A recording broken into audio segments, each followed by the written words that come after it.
அதாவது அரபு நாடுல பழைய காலத்து இடம் எப்படி இருக்கும்னு சொல்லி பார்க்கணும் ஆசைப்படுறீங்களா? அந்த இடத்துக்கு கட்டாயம் வாங்க. ஏன்டா உண்மையிலே அந்த காலத்துல எப்படி இருக்குமோ அதே மாதிரி ஈச்சமலை ஓலையால கட்டின மாதிரி இடம் உண்மையிலே சட்டப்படி இருக்கு. எந்த இடம் இந்த வீடியோ ஃபுல்லா பாருங்க, ஃபுல் டீடைல்ஸ் சொல்றேன். இது ஹத்தா ஹெரிடேஜ் வில்லேஜ். அதாவது அரபு நாடு வந்துட்டு முதல்ல எப்படி இருந்துச்சோ, ஒரு மிச்சங்காலம் 500 வருஷம் எப்படி இருந்துச்சோ அதே பாரம்பரியத்தை மெயின்டைன் பண்ண வச்சுக்க இடம் தான் இந்த இடம். இந்த இடத்துக்கு டிக்கெட்டை பார்த்தீங்கன்னா ஃப்ரீ ஆஃப் என்ட்ரி தான் போயிடும். இது பெஸ்ட் பிளேஸ் யாருக்குண்டா ஃப்ரெண்ட்ஸோடையும் போகிறது, ஃபேமிலிஸோடையும் போகிறது உண்மையில சட்டப்படி பிளேஸ் தான் இது.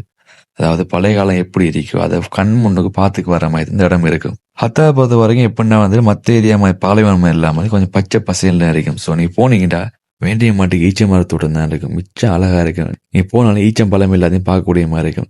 ஸோ அது மட்டும் இல்லாமல் ஈச்ச மர தோட்டத்தையும் உள்ளுக்கு போய் விசிட் பண்ணிட்டு ஃபுல்லாக பார்த்து சுற்றி அடிச்சு வரையலும். அது மட்டும் இல்லாமல் அவங்ககிட்டே அட்வென்ச்சர் ஆக்டிவிட்டி செய்கிற மாதிரி இடமும் இருக்கு. ஸோ நீ போனீங்கன்னா ஒரு டனல் மாதிரி ஒன்று இருக்கும். ஸோ அதுக்குள்ள நீங்கள் கீழே போயிட்டு ஃபுல்லாக சுற்றி காட்டி வருவாங்க. அதுக்கு நீங்கள் எக்ஸ்ட்ரா பே பண்ணுற மாதிரி இருக்கும். அதுக்கு நீங்கள் துபாயிலிருந்து ஷார்ஜாலிருந்து ஒரு லாங் வீக்கெண்டு போக பிளான் பண்ணிட்டா உண்மையில பெஸ்ட் பிளேஸ் தான் இது. கிட்டத்தட்ட 1.5 hour டைம் தான் தேவைப்படும் துபாயிலேருந்தே போகிறதுக்கு. ஸோ நீங்கள் எதை மிஸ் பண்ணா போய் பாருங்க.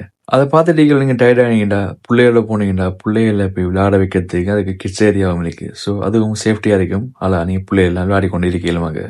இதெல்லாம் பார்த்து முடிஞ்ச அடுத்து நீங்கள் போக வேண்டிய இடம் தான் வந்துட்டு ஹத்தா வாட்ச் டவர். அந்த காலத்து இருக்கிற காவலாளிகள் வந்துட்டு ஏரியா பாதுகாக்கிறதுக்கு இருக்கிற இடம் தான் அது. ஸோ அதில் ஏறினீங்கடா ஹத்தாவோட ஃபுல் வியூ பார்க்கல உண்மையில சட்டப்படி இருக்கீங்க பார்க்கறதுக்கு. ஒரு சைடு மலையாள, இன்னொரு சைடு வந்து ஈச்சமரத்தை ஃபுல்லா மூண மாதிரி இருக்கு ஏரியா பார்க்கறதுக்கு. ஸோ நீங்க யார் ஹத்தா பக்கம் போறீங்கடா கட்டாயம் மிஸ் பண்ணாம பாருங்க, உண்மையிலே பீஸ்ஃபுல்லா இருக்கும். ஸோ இதே மாதிரி இன்னும் நல்ல வீடியோ சந்திப்போம். அனில் தான் பாய்.